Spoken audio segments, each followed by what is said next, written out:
Hola, hola, ¿cómo están? Muy buen día tengan todos ustedes y reciban un cordial saludo donde quiera que se encuentren y nos acompañen. Bien, pues entramos ya a la fase final de este curso de estática, en donde ya en este último tema pues se van a aplicar todos los conocimientos, todos los conceptos, en cierta manera todas las ecuaciones que hemos visto para este tema que es como que la cumbre, la parte medular de lo que es la estática, pasado al perfil de ingeniería industrial, que pues nosotros hemos venido reiterando ampliamente, que en este caso pues yo lo estoy abordando mediante una introducción al análisis de vigas, ese elemento que pues es muy ampliamente utilizado, obviamente, en lo que serían los campos de la construcción, y en diferentes sistemas que pues como se ha venido analizando durante todo el semestre, están diseñados para soportar cargas. Entonces es la parte central en lo cual pues ya se van a enfocar, como comenté hace un instante, todos los conocimientos previos que hemos venido estudiando, que hemos venido trabajando, y nos van a servir de base de primera instancia para el entendimiento de cómo trabaja, cómo se comporta una viga bajo la acción de una carga, hasta determinar pues los valores que ahí se nos soliciten, se nos especifiquen, y poder cerrar de cierta manera pues todo este curso con el análisis de vigas. Y de primera instancia pues vamos a ver cómo se define de manera formal a este elemento, ¿de acuerdo? Se denomina viga al elemento estructural relativamente esbelto que soporta cargas que están aplicadas perpendicularmente a su eje longitudinal. Lo que nos acaba de mencionar este texto: un elemento relativamente esbelto. Creo yo que sin tener mucha experiencia en este sentido, cuando nosotros vemos algún sistema estructural, un puente, un edificio, un auto, una máquina, un bastidor, una torre eléctrica, por ejemplo, en fin, todo lo que nosotros hemos venido comentando, podemos distinguir entre esos elementos de esos sistemas que se acaban de mencionar a uno que pues es como que el que sobresale de todos los demás elementos. En términos generales todos podemos podemos decir que se trata de una viga, pero la viga como tal, como lo acaba de mencionar esta pequeña definición, es un elemento que sobresale de los demás, que a pesar de que se ve esbelto, se ve medio pequeño, la realidad es que no es así. Son elementos, las vigas, que van a soportar grandes cantidades de cargas que se aplican o que se soportan perpendicularmente a su eje longitudinal. Por ejemplo, en algunos casos simple y sencillamente hablamos de vigas, y en otros de vigas maestras. En este caso, por ejemplo, una viga maestra es aquella que va a estar soportando a las demás vigas que soportan a una estructura. A lo mejor en un momento determinado a las demás vigas yo las puedo modificar, las puedo cambiar, las puedo quitar incluso, y no pasa nada en cierta manera, en cierto sentido. Pero si yo quito una viga maestra, si va a pasar algo y de manera inmediata, ¿sí? Porque, como se acaba de mencionar, pues una viga maestra es donde se montan, donde se instalan, donde se fijan las demás elementos, vigas de una estructura. Entonces, pues sí hay que hacer esta pequeña notación entre cómo trabajan los diferentes elementos, otra vez vigas entre comillas, que conforman una estructura. Por eso es que vamos a ver algunas de una cierta manera, de una cierta geometría, de un cierto tamaño, y otras que, pues, como se acaba de mencionar, sobresalen de la mayoría. Estos elementos se encuentran tanto en una máquina, en un bastidor o en un puente, donde al soportar cargas se flexionan, y ese es el punto principal de este tema, que como tal el tema es flexión, ¿sí? Flexión de vigas, pero que nosotros debemos de comenzar a llevar ese concepto mediante una introducción justamente a este análisis de dichas vigas. De primera instancia, pues vamos a denotar, vamos a ver cómo podemos clasificar a las vigas. Hay diferentes maneras. En este caso nosotros vamos a ver 3, y que van a estar relacionados al tipo básicamente en el cual pues las vigas trabajan, las vigas se montan o se instalan, así también pues cómo se determinan, ¿de acuerdo?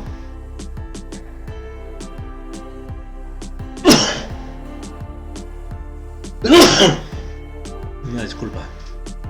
Bien, de primera instancia podemos ver en lo que sería la figura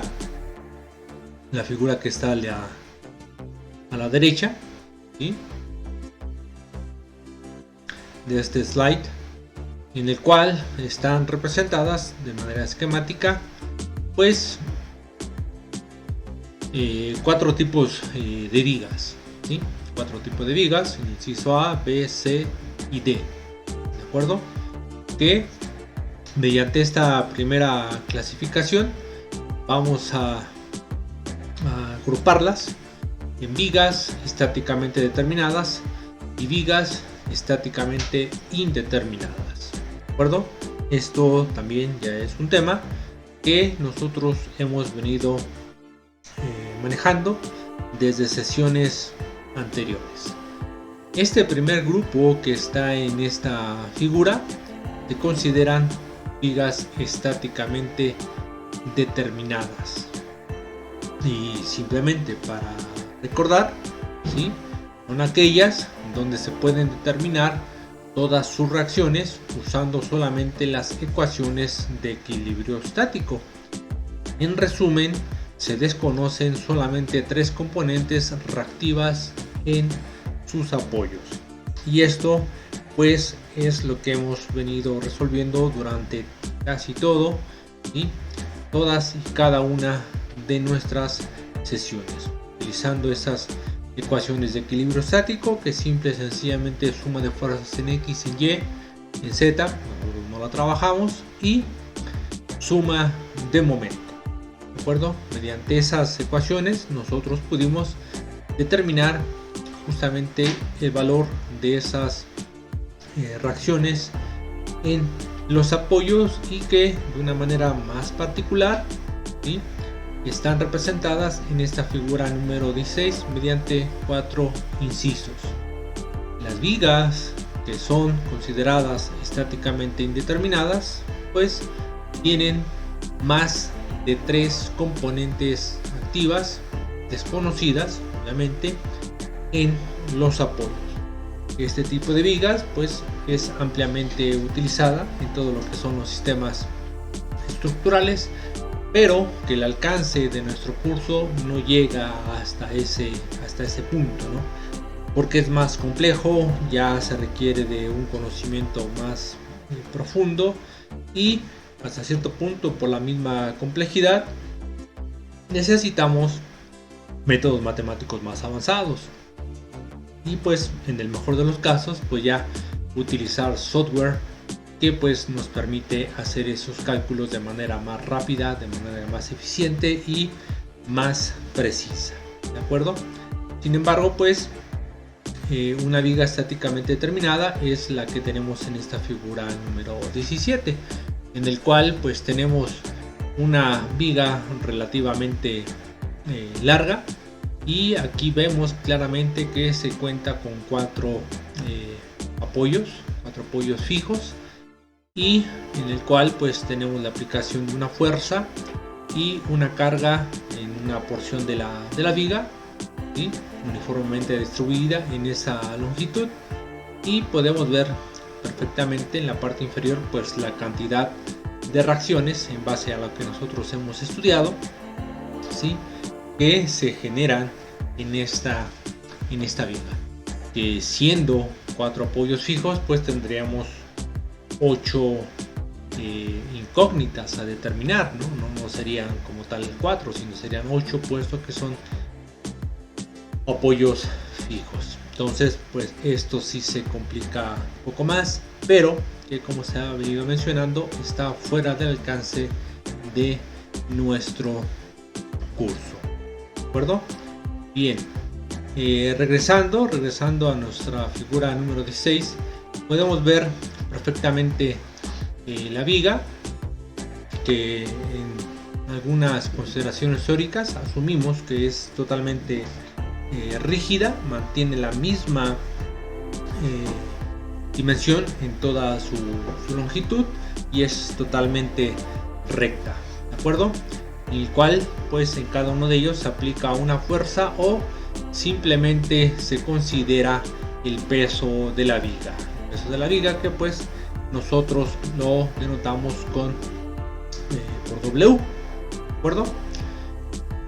Vemos también en cada uno de los incisos esta línea punteada que hace justamente la referencia a ese pandeo, a esa flexión, de una forma mejor dicha, a esa flexión que sufre la viga cuando comienza a aplicarse carga y a soportar la misma, ¿de acuerdo? Por ejemplo, en el inciso A vemos esa flexión, ese pandeo, mediante esta línea punteada. En el inciso B veo también esa misma línea punteada, pero por la forma en la cual está apoyada o está fija, pues varía respecto a la anterior, ¿sí? Entonces la línea punteada nos indica cómo se va a flexionar esa viga. Entonces ya cubrimos la primera clasificación entre vigas estáticamente determinadas e indeterminadas. Por otro lado, una segunda clasificación de las vigas la podemos tener de acuerdo a sus condiciones de montaje o de apoyo generales, como se fijan, ¿sí? Tenemos lo que es el inciso A, una viga simplemente apoyada, y que en ese caso pues también en el inciso D, puesto que corresponde a esta misma clasificación, también entraría en ese rango donde, estaba dicho constantemente, tengo un apoyo fijo en el extremo de la izquierda, en el punto A, y un apoyo móvil en el punto B, como que la manera más común, la manera que más se repitió durante todos y cada uno de las sesiones que hemos tenido en este curso, ¿de acuerdo? Simple, valga la expresión, simplemente se apoya la viga y se acabó.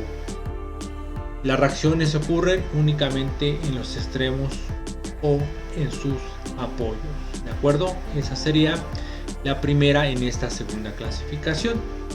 Tendríamos la siguiente, que vendría siendo una viga en voladizo, que es el inciso B, en el cual, pues como se dice comúnmente, la viga se empotra es embutida, también se menciona, se dice de esa manera, por ejemplo sobre la pared, sobre una columna, sobre un castillo, y pues nos permita fijar, nos permita hacer alguna función en particular.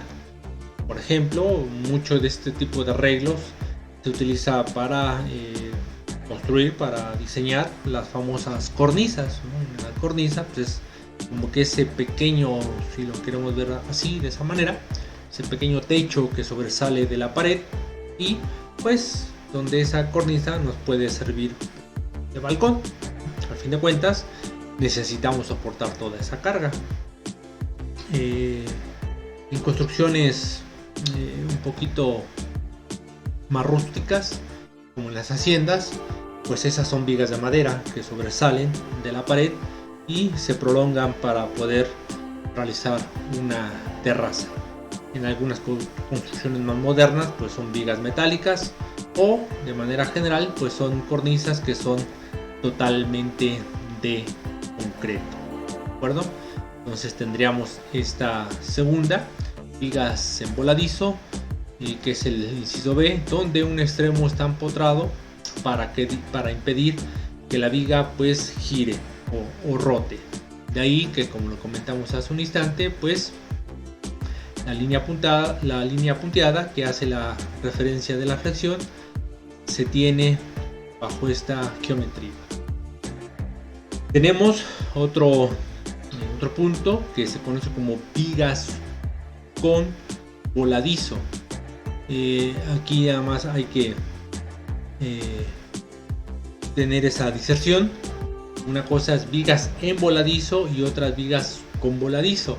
Las vigas con voladizo nos está indicando aquí perfectamente bien que uno o ambos extremos de la viga sobresalen de los apoyos, y esto lo tenemos aquí perfectamente bien definido en ese diagrama del inciso C, ¿de acuerdo?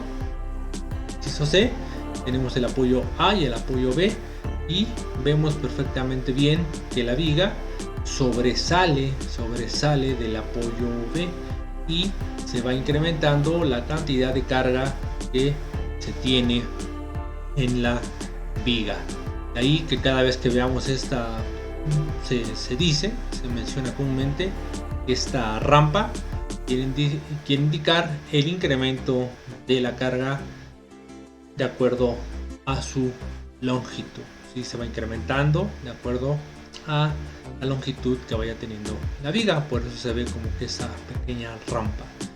Sin embargo, pues bueno, esto cae en este punto que es vigas con voladizo, y véase, ¿sí?, que la sección entre el punto A y el punto B de la viga va a tener esta flexión, como lo vamos a ver más adelante, positiva, y del punto B hacia donde termina la viga va a tener una flexión negativa, ¿de acuerdo? Vean cómo cambia cuando llega al apoyo en B, y mientras que la curva está hacia abajo, y ahora la curva va a estar hacia arriba, ¿de acuerdo? Bien. Y por último tenemos las vigas continuas, que es básicamente una viga estáticamente indeterminada que se extiende sobre 3 o más apoyos, y es la que vimos en la figura 17. Ahorita vamos hacia allá. Nada más vamos a cerrar con esta viga que está aquí, el inciso D, como se comentó hace un instante, que entra en la clasificación de viga simplemente apoyada, pero que simplemente se note como en estos, por así mencionarlo, en estos álabes, en estas salientes de la viga, se aplican fuerzas en sentido contrario, y de ahí que al momento de que se aplique, pues si lo queremos ver de esa manera, ese par de fuerzas sobre la viga, de lo que sería el punto A hacia donde se encuentran estos álabes, pues voy a tener una flexión con la curva hacia arriba, haciendo mención que esta sección de la viga va a tener un momento negativo, ¿sí? Y de donde están estos álabes al punto B va a tener un momento positivo. Cambia el sentido de la flexión, como en el inciso C. Eso es muy importante notarlo, y yo creo que es muy claro el verlo. Si yo tengo fijo el punto A y donde tienen los álabes y lo empujo, ahora sí que uno en un sentido y la otra en sentido contrario, pues es como si aplastara toda esta parte de la viga, y por consiguiente pues ella va a buscar compensar esa reducción de la longitud haciendo la flexión hacia un lado u otro. En este caso, bajo la aplicación de las cargas, se va a hacer la flexión hacia arriba en este extremo y, como se comentó, en sentido contrario en este otro extremo. ¿De acuerdo? Bien.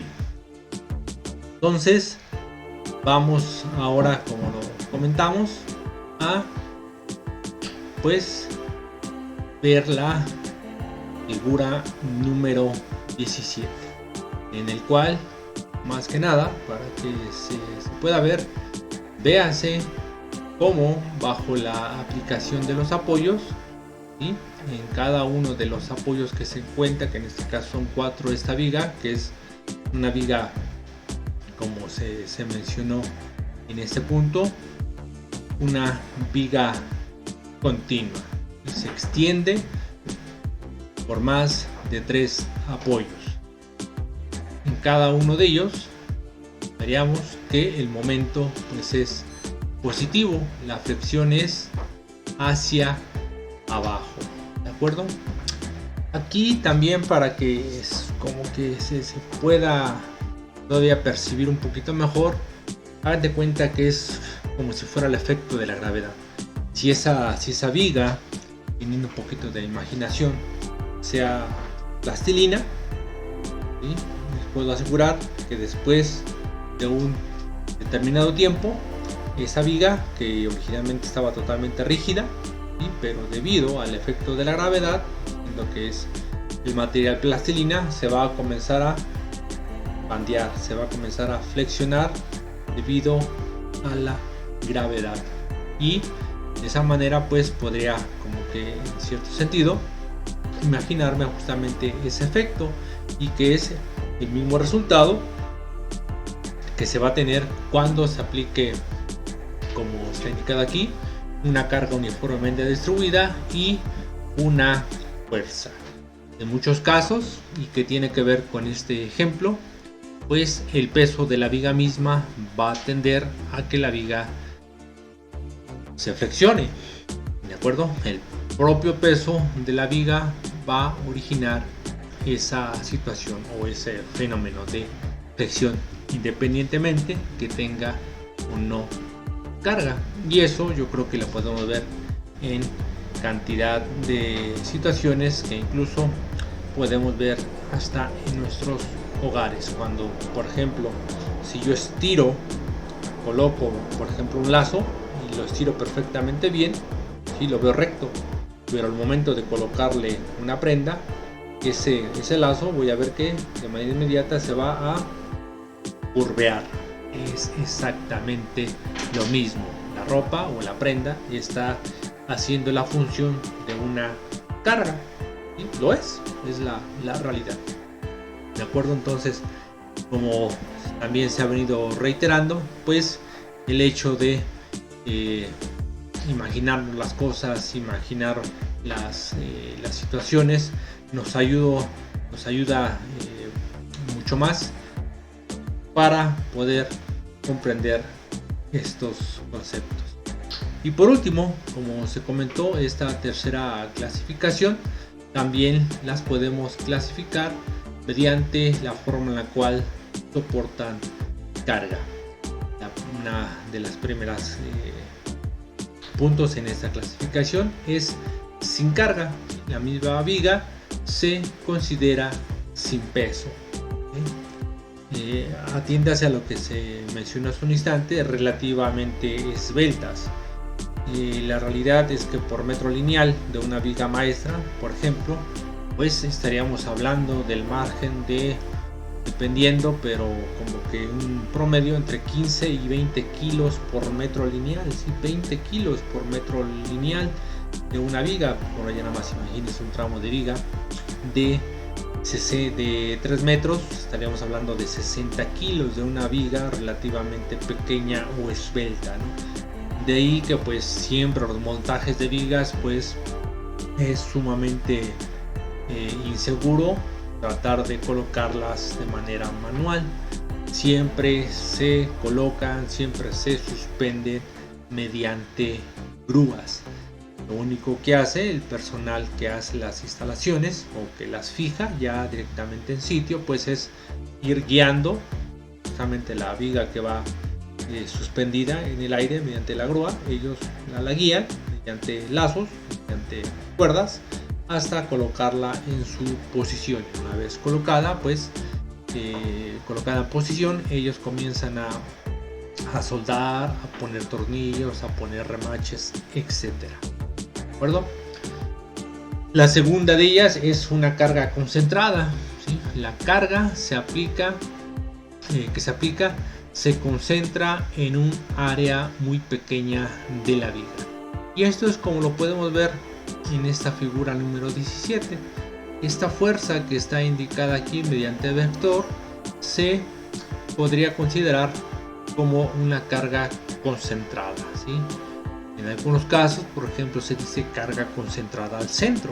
Si la viga mide 4 metros de longitud, la fuerza se aplica exactamente a 2 metros, a la mitad. Así es como se hace referencia a estas expresiones, carga concentrada al centro. Entonces, eso es a lo que menciona este segundo punto de esta tercera clasificación, carga concentrada. La carga aplicada se concentra en un área muy pequeña de la viga, ¿vale? El punto número 3 es una carga uniformemente distribuida, que siempre lo vamos a ver referenciado con esta letra W, ¿sí? Y que pues bueno, en este caso pues la viga solamente se está cargando de esta manera hasta esta longitud. ¿Qué longitud es?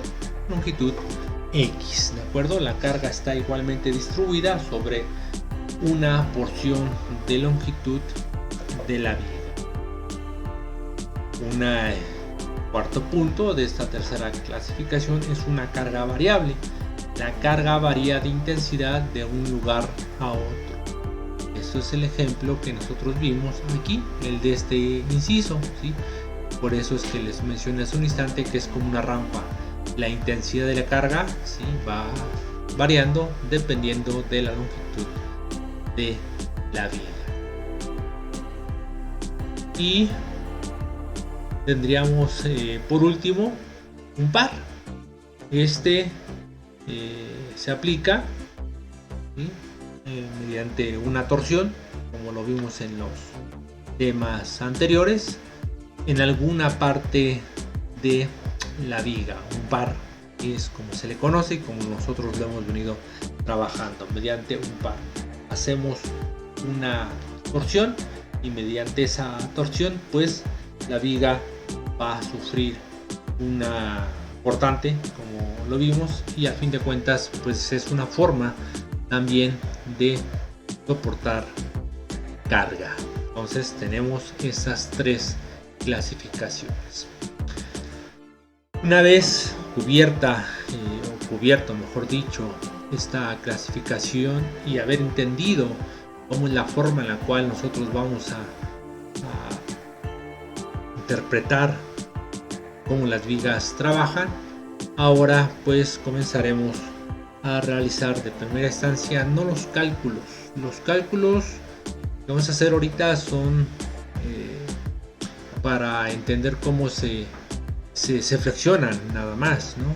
Por eso es la parte de lo que es se menciona aquí como título, ¿sí?, diagramas de momentos flexionantes y fuerzas portantes. Ese es el punto principal, ¿sí? Trazar ese diagrama y ver hasta dónde, ¿sí? Esas fuerzas que se están aplicando pues van a tender a cortar a la viga. Esto también nosotros ya lo abordamos y aquí adquiere una relevancia sumamente importante, porque las vigas, cuando están trabajando mediante la capacidad que tienen para soportar carga, ¿sí? Esas fuerzas se traducen en cortantes, y que en un momento determinado, pues como dice la expresión, van a tender a cortar a la viga, y nosotros tenemos que ver hasta qué punto esa viga puede soportar carga para que obviamente no se corte y pues se puedan prevenir ese tipo de accidentes o de desgracias, que no soporte más la viga y se venga para abajo la viga, 2-3 elementos o todo el sistema estructural. Bien, el objetivo principal en el estudio de las vigas es la determinación justamente de los esfuerzos internos y las deflexiones causadas por las cargas aplicadas, lo que acabamos de mencionar. Para realizar estos cálculos es necesario determinar los momentos flexionantes internos y las fuerzas cortantes de las vigas, algo que, como ya lo mencioné, lo vamos a ver de primera instancia mediante diagramas. Esto también ya lo mencionamos. Una de las leyes fundamentales de la estática nos dice que si un cuerpo está en equilibrio, ¿sí?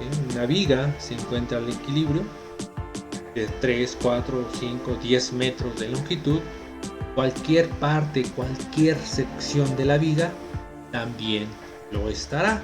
Este es un principio fundamental en el cual se basan estos cálculos o este análisis. De ahí que aquí lo introduje, ¿sí? Es la base de la solución de problemas de estática mediante los diagramas de cuerpo libre. De ahí que es reiterado, es importantísimo, es fundamental el hecho de realizar diagramas de cuerpo libre. El resolver un problema sin ningún diagrama de cuerpo libre, pues simple y sencillamente nos da de primera instancia una idea, ¿sí? De que el resultado que se va a obtener vaya a estar mal, ¿sí? Luego nos da ese indicio de que lo que se obtenga va a estar mal, porque el diagrama de cuerpo libre te va a dar a ti ese panorama de ver cómo la viga está trabajando y cómo puedes tú determinar los valores de los momentos y de los cortantes, ¿sí? Por eso es que se insiste siempre mucho que se realicen los diagramas de cuerpo libre pertinentes. Si con un solo diagrama de cuerpo libre tenemos, adelante. Pero en buena parte de los problemas siempre tendremos la necesidad de dibujar 2, 3 o hasta 5 diagramas de cuerpo libre, ¿sí? Es un error, es una práctica muy mala el hecho de no realizar diagramas de cuerpo libre. Para ello, pues justamente vamos a ver esta explicación. Vamos a considerar la viga mostrada en la siguiente figura y vamos a realizar un corte AA en cualquiera de la viga y tracemos el diagrama de cuerpo libre de cualquiera de las dos partes obtenidas, ¿sí? Esto hace referencia a este diagrama. Tengo la viga libremente apoyada, como ya lo vimos. Tengo la reacción en el punto 1 y la reacción en el punto 2.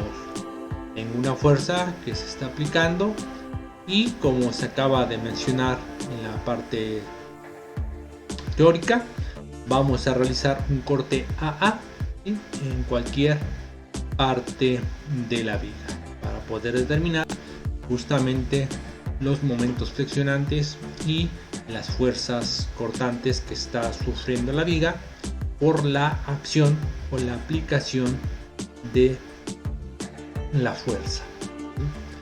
Como se mencionó en la definición del equilibrio, yo puedo trazar el plano de corte en cualquier punto de la viga. Obviamente, pues o mejor dicho, en todos los problemas siempre se me va a indicar a qué distancia, ¿sí?, se está realizando el corte.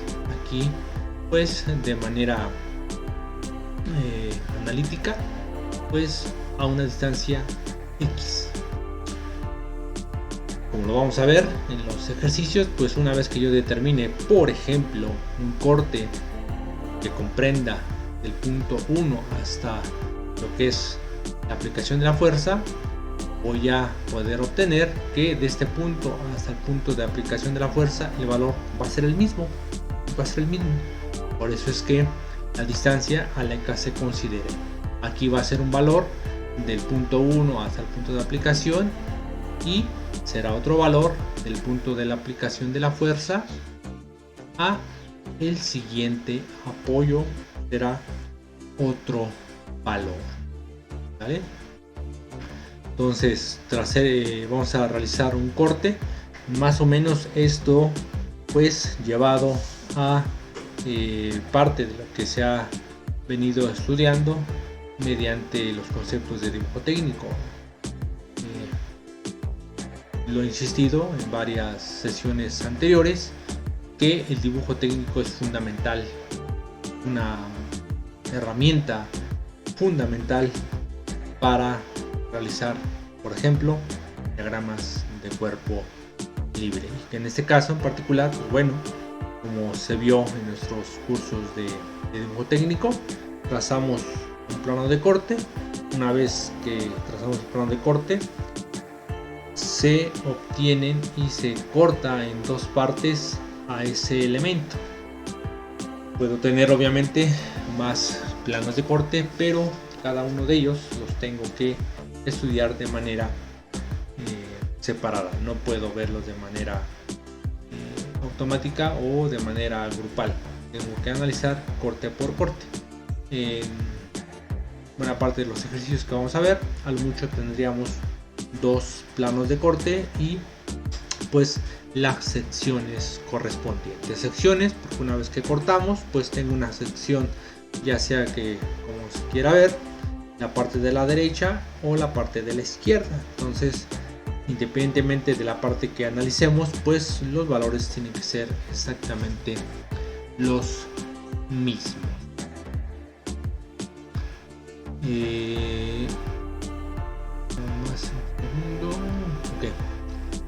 Y tracemos el diagrama de cuerpo libre de cualquiera de las dos partes obtenidas, ¿sí? Esto también acuérdese cuando se vio el tema de las fuerzas internas de los elementos de una estructura, utilizando el método de los nudos o el método de las secciones. Ahí en el método de las secciones, pues nosotros vimos algunas consideraciones para tomar, por ejemplo, la parte que está a la izquierda o la parte que está en la derecha. Sí, hay que remontar a esa clase, a esa sesión, por si ya se nos olvidó o queremos aclarar lo que aquí se está mencionando. ¿De acuerdo? Vamos a remontarnos a ese video si es que ya se me olvidó o tengo alguna duda.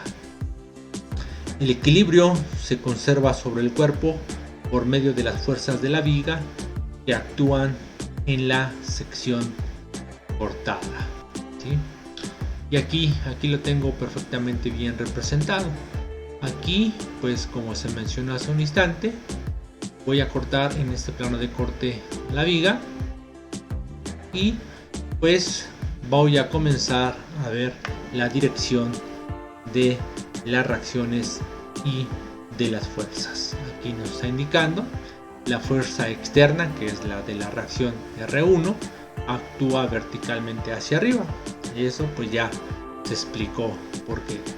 Y la sumatoria de fuerzas B debe de ser igual con 0. Debe de existir una fuerza vertical que actúa sobre la sección transversal. ¿Vale? Es como cuando nosotros pretendemos cortar un elemento con algún elemento cortante, como puede ser un cuchillo, ¿sí? Es, en términos generales, como que esa oposición a que el elemento de corte, pues, por ejemplo, pueda cortar una manzana, y la oposición que presenta la manzana para que el cuchillo pueda entrar y divida en dos a la manzana. ¿De acuerdo? Esa es la fuerza vertical que actúa por toda la sección transversal de la viga. Por eso es que si nosotros vamos a cortar un elemento que tiene un diámetro, por ejemplo, pequeño de 1 pulgada, va a ser mucho más rápido cortarla a que si yo tuviera un elemento que tuviera un diámetro, una distancia de 4 pulgadas, es 4 veces más. Entonces la fuerza que yo debo de aplicar sobre el elemento cortante va a ser, dependiendo, pero de una cierta manera recíproca, 4 veces más la fuerza que yo aplique para que todo ese elemento se pueda cortar de manera general. ¿De acuerdo? Esta fuerza vertical B, como dice aquí, esta fuerza vertical V se llama cortante vertical, o simplemente el cortante de la viga. En caso particular de este ejemplo, y yo creo que lo podemos ver aquí, ver perfectamente bien, una vez que yo ya establecí el plano de corte y trabajo el extremo de la izquierda, aquí lo tengo representado, corte AA, tendría normalmente la reacción R1 y tendría el cortante en esta otra dirección. ¿Por qué debe de ser así? Para que se conserve el equilibrio. Esto es lo que se acaba de mencionar hace algunos minutos. Por eso es que tenemos esta igualdad. Fuerza cortante B es igual a R, y aquí lo puedo ver perfectamente bien. B es igual a R, ya que siendo las mismas, la sumatoria de fuerzas en el eje Y va a ser igual con 0 y el equilibrio se conserva. ¿De acuerdo? Y estas fuerzas forman en común, ¿sí?, un par que tiende a hacer girar al cuerpo libre en el sentido de las manecillas del reloj. Y eso lo estoy yo viendo justamente por este vector que me está indicando el giro del momento, que sería de manera antihoraria. ¿De acuerdo? Y ya yo creo que reiteradamente lo hemos visto, lo hemos comentado, es un momento positivo. ¿De acuerdo? Como la suma de los momentos es igual con 0, aquí debe de existir el otro momento que gire en sentido horario para que también se respete el equilibrio, ¿sí? Sobre el cuerpo libre, y en la sección del corte debe de actuar un par en sentido contrario al de las manecillas del reloj, ¿sí?, para que se conserve el equilibrio y que obviamente deba ser de la misma magnitud. A este par se le llama momento flexionante interno o simplemente momento en la viga. ¿De acuerdo? Términos generales. Entonces, de esta manera nosotros podemos ir comenzando a determinar los valores que pues más adelante se nos van a pedir, pero de primera instancia a desarrollar los diagramas correspondientes, ¿de acuerdo? O las gráficas. No es sencillo en cierto sentido, Hay algunos otros métodos, pero la realidad que este es el que más se apega de acuerdo a lo que nosotros pues sabemos, que nosotros ya conocemos. ¿De acuerdo? Bien. Ya para terminar un poco este análisis y comenzar a ver cómo se pueden resolver los primeros problemas, pues vamos a analizar con más detalle justamente ese par interno que sufre la viga, y esto lo vamos a ver mediante el siguiente párrafo y la figura 19 que tenemos aquí.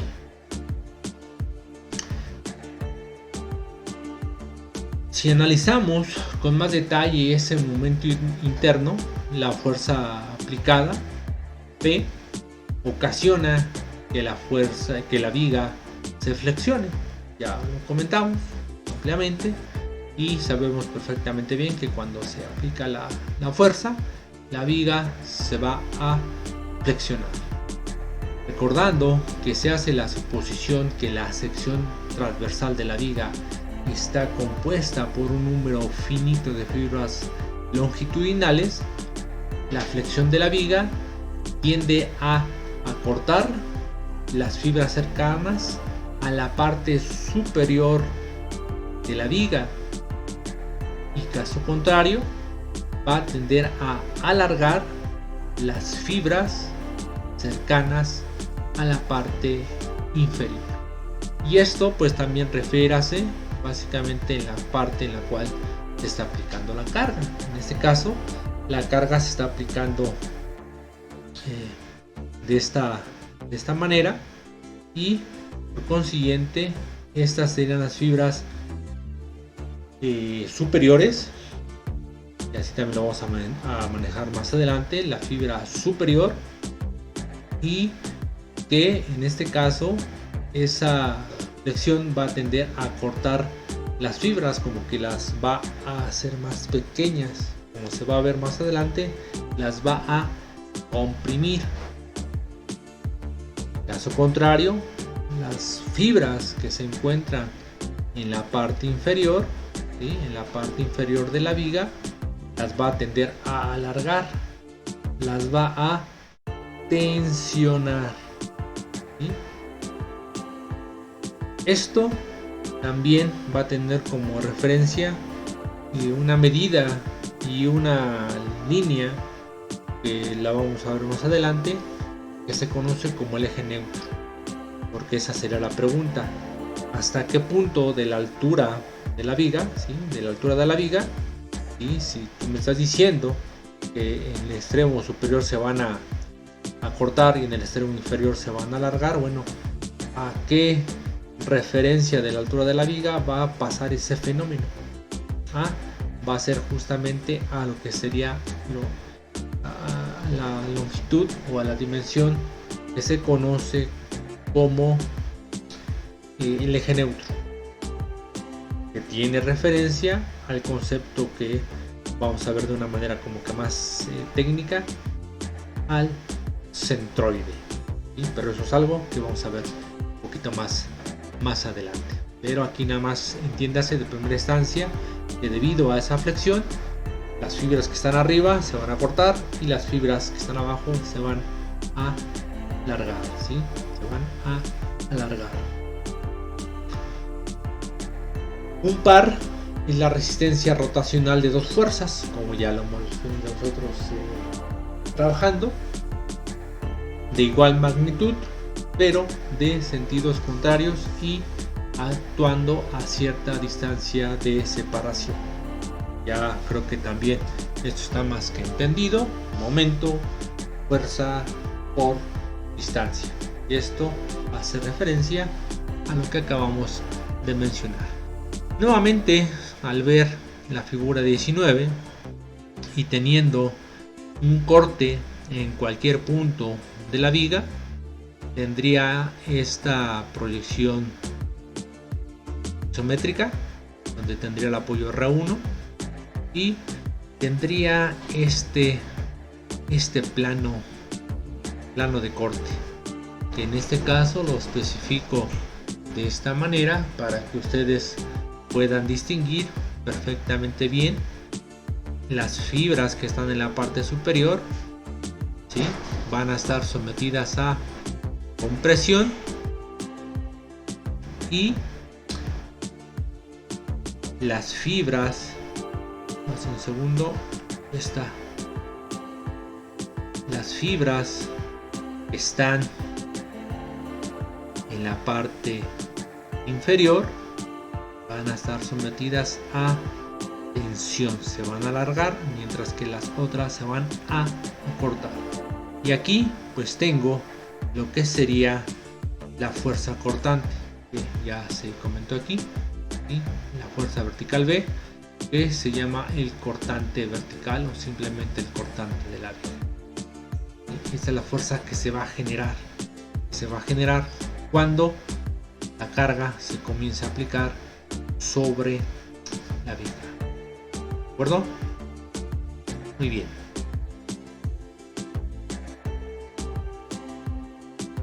Un segundo, ahí está, para no estorbar, ¿no? Bien.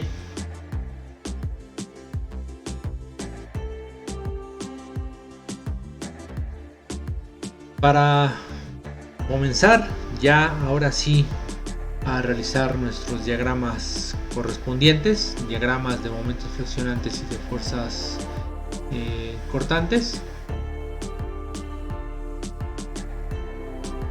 vamos a comenzar a partir de lo que se dice comúnmente la convención de signos, ¿sí?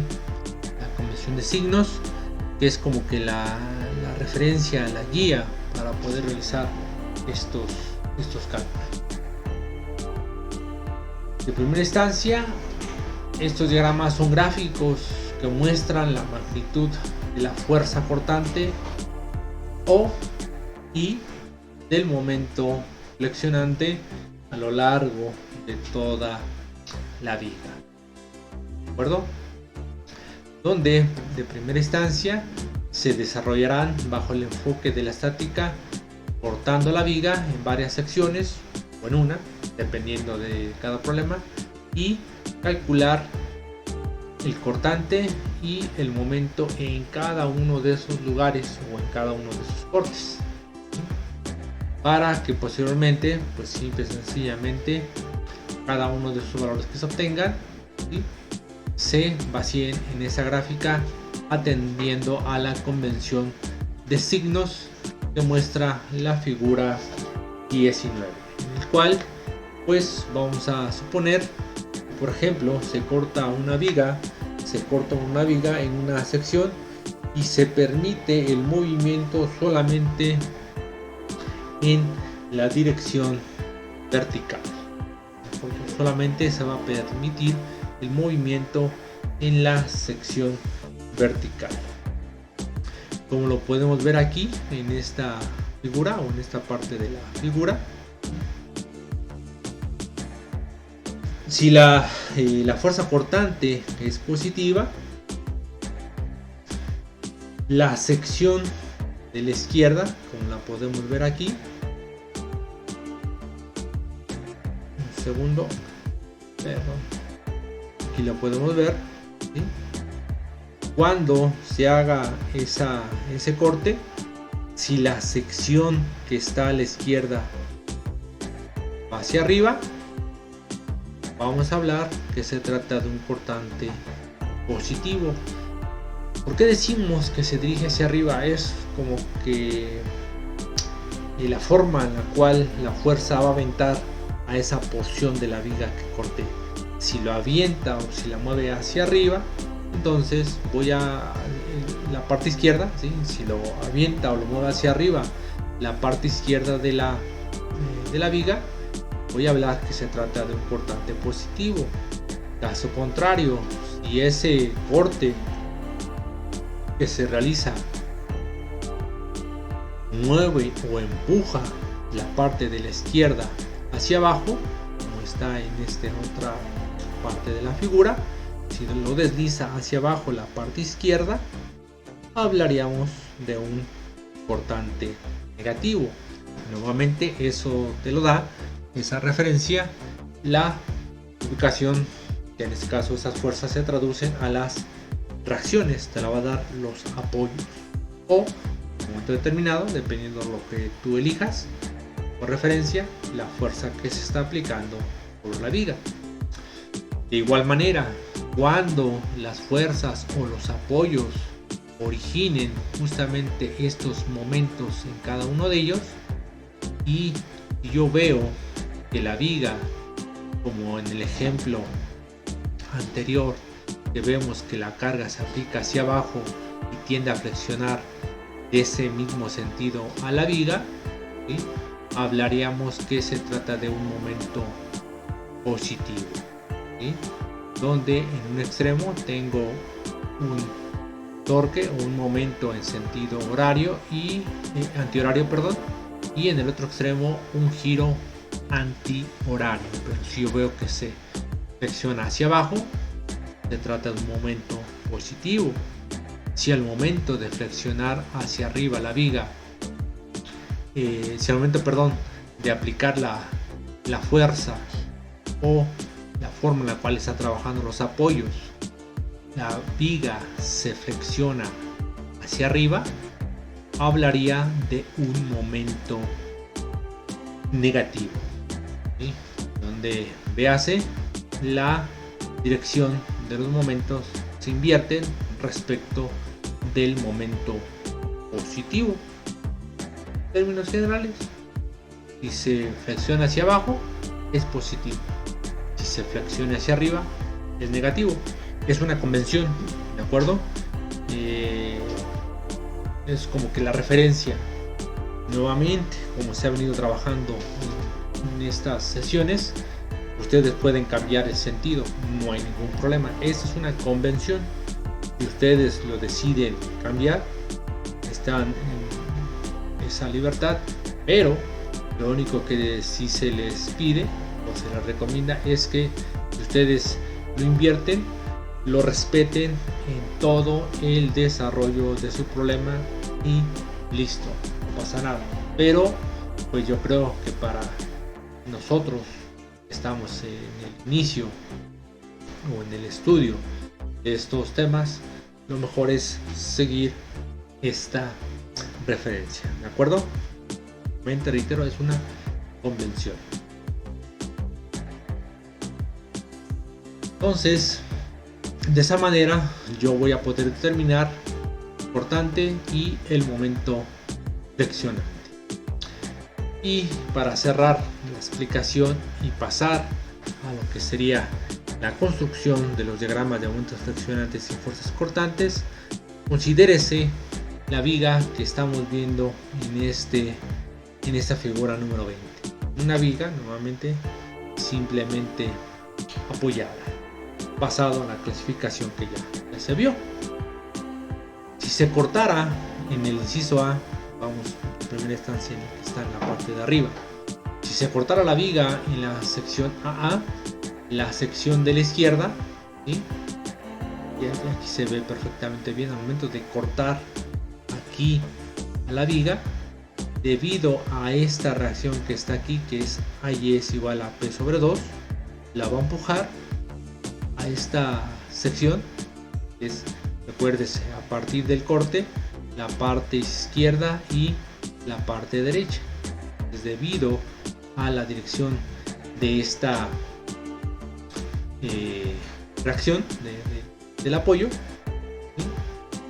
Va a tender a desplazar hacia arriba a la parte izquierda, ¿sí? Como lo dice aquí, si se cortara la viga en la sección AA, la sección de la izquierda trataría de moverse hacia arriba con respecto de la sección que está en la derecha, y por definición se considera que en esta sección hay una fuerza cortante positiva. Esta sección atendería a este diagrama, un cortante positivo. Si nosotros ahora, por ejemplo, estuviéramos basándonos en la sección BB, hiciéramos aquí un corte viga, ocurrirá lo contrario. La parte ahora de la derecha se va a desplazar hacia arriba y se va a desplazar esta parte hacia arriba, ¿sí? Y la parte de la izquierda se desplazará hacia abajo. Hablaremos entonces, ¿sí?, que la fuerza se considera como un cortante negativo atendiendo a este diagrama. ¿Y por qué está así? Por lo mismo que estoy viendo la reacción en el punto B. La fuerza de la reacción lo va a tender a empujar hacia arriba a la parte de la derecha, y la parte de abajo, si lo quieren ver de esa manera, lo va a desplazar hacia abajo o simplemente va a permanecer en esa posición. Pero lo que importa es la parte que está en la derecha. La parte de la derecha se va a desplazar hacia arriba. ¿De acuerdo? Hay que nada más como que entender esta parte como que es la parte medular de este tema. ¿De acuerdo? Aquí, por ejemplo, en el inciso B de esta figura número 20, vemos perfectamente bien aquí los apoyos. Esta inciso B, que es esta, cae en esta clasificación. Vamos un segundo, luego se torna medio lento. Aquí está. ¿Sí?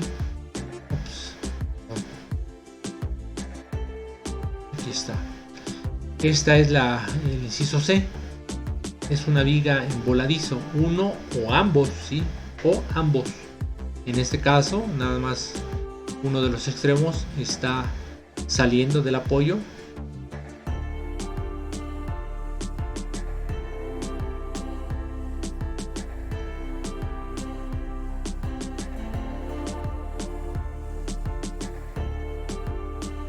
Pero en esta figura número 20, ambos extremos, como lo dijo ahí, uno o ambos, en este caso son ambos extremos, sobresalen de los apoyos. Aquí básicamente es para que ilustremos lo que sería el momento friccionante. Aquí ya no lo mencioné, pero bueno, yo creo que ya está más que entendido. La flexión que va a sufrir el inciso A, la viga, va a ser hacia abajo, línea punteada, ¿sí? Va a actuar de esa manera. Aquí, por la aplicación de lo que serían las cargas en los extremos y en los apoyos, si yo veo aquí estos diagramas, voy a tener un momento positivo, y aquí lo puedo visualizar en esa trayectoria hasta el punto donde está el apoyo, y va a comenzar un momento negativo. Aquí lo puedo ir viendo perfectamente bien, del punto A hasta el punto B donde está el apoyo en B. Todo esto sería entonces un momento negativo. Perdón, un momento negativo, y lo puedo ver perfectamente bien aquí con este diagrama, ¿de acuerdo? Y una vez pasando el punto B o el apoyo en B, nuevamente comienzo a tener un momento positivo, ¿sí? La curva yo la estoy viendo muy apegada a esta clasificación del momento positivo. Yo creo que esta cuestión gráfica con estas figuras nos indica perfectamente bien cuando se considera positivo y cuando se considera negativo, o dónde comienza a ser positivo y dónde comienza a ser negativo, de qué punto a qué punto va cambiando. Y esto básicamente es debido a que a la colocación de los apoyos y a la aplicación de las fuerzas. ¿De acuerdo? Bien, pues hasta aquí con esta explicación, que pudiera ser en un momento determinado, que es un poquito pues no tan la parte enredada, porque la realidad es que se abordan todos y cada uno de los temas que nosotros ya hemos visto, ¿no? Yo creo que ahí ese es el punto, como se abordan todos y cada uno de esos temas, como que se nos hace un poco más engorroso. Pero como se mencionó, pues es la parte cumbre, la parte final, en la cual pues nosotros pues vaciamos, donde nosotros vamos a vertir todos estos conocimientos para ver cómo es que trabajan las vigas bajo la aplicación de las cargas. Como les comento, como que es la parte más crítica, la parte más importante, es la parte en la cual pues los diseñadores o las personas que se dedican al análisis estructural pues enfocan más su tiempo, enfocan más sus conocimientos para que el sistema que se está construyendo, que se está disponiendo para un uso común, sea lo más seguro posible.